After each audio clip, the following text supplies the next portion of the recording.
नमस्कार, मैं हिना खान और आप देख रहे हैं यूपी की बात।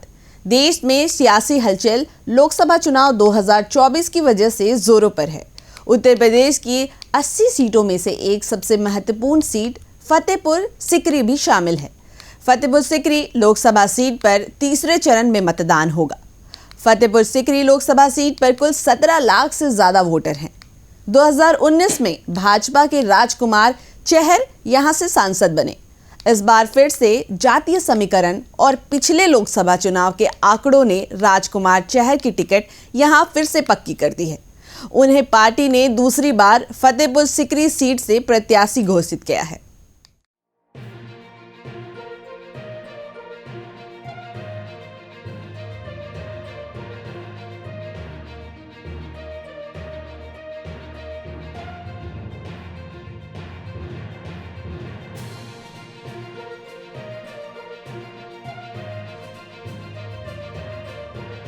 फतेहपुर सीकरी सीट पर बीजेपी ने एक बार फिर से अपने सिटिंग सांसद राजकुमार चाहर को टिकट दिया है, जबकि दूसरे दल भी जल्द ही अपने उम्मीदवारों की घोषणा कर सकते हैं।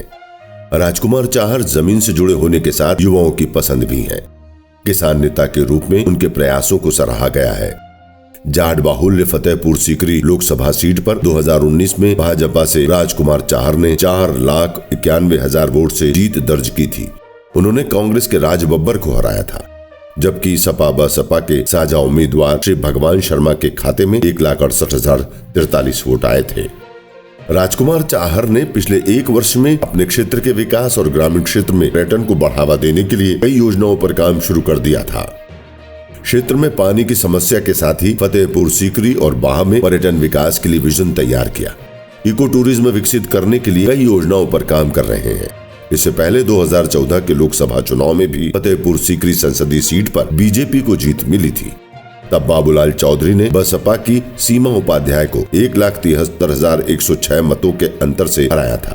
यहां से आरएलडी के टिकट पर चुनाव लड़ने वाले अमर सिंह चौथे स्थान पर रहे थे। 2009 में यहां से बसपा के टिकट पर सीमा उपाध्याय चुनाव जीतने में कामयाब रही थी। इस लोकसभा सीट पर वर्तमान में 5 विधानसभा क्षेत्र शामिल हैं। उनमें से 7,78,033 पुरुष वोटर हैं। महिला मतदाताओं की संख्या 9,40,752 है। फतेहपुर सीकरी संसदीय सीट पर पहली बार मतदान करने वाले मतदाताओं की संख्या 26,678 है। 100 वर्ष से ऊपर की आयु के 147 मतदाता हैं, जो अगर पोलिंग बूथ तक आने में सक्षम नहीं है तो उनके घर पर ही जाकर उनसे वोट डलवाया जाएगा। जिला प्रशासन ने चुनाव आयोग की गाइडलाइन के अनुसार अपनी तैयारियां पूरी कर ली हैं। फतेहपुर सीकरी लोकसभा सीट पर मतदान केंद्र की अगर बात करें तो संख्या 1,181 है और मतदेय स्थल 1,935 रहेंगे, जहां मतदाता अपने मत का प्रयोग कर सकेंगे। लोकसभा चुनाव की घोषणा के साथ ही प्रशासनिक अधिकारी चुनावों को संपन्न कराने की तैयारी में जुट गए हैं। फतेहपुर सीकरी लोकसभा सीट पर मतदान के दौरान 40 जोनल मजिस्ट्रेट की तैनाती की गई है। वहीं 236 सेक्टर मजिस्ट्रेट तैनात रहेंगे।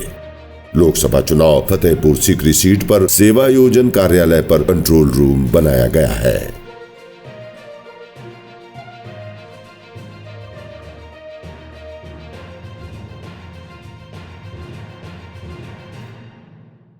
जहां एक तरफ बीजेपी ने दोबारा से फतेहपुर सिकरी के लिए राजकुमार चहर पर भरोसा जताया है, तो वहीं कांग्रेस ने अपने तत्कालीन प्रदेश अध्यक्ष और सिने स्टार राज बब्बर पर भरोसा जता सकती है। इससे पहले भी कांग्रेस ने राज बब्बर को 2 बार प्रत्याशी बनाया था। उत्तर प्रदेश की सभी सीटों का हालचाल जानने के लिए आप देखते रहें यूपी की बात।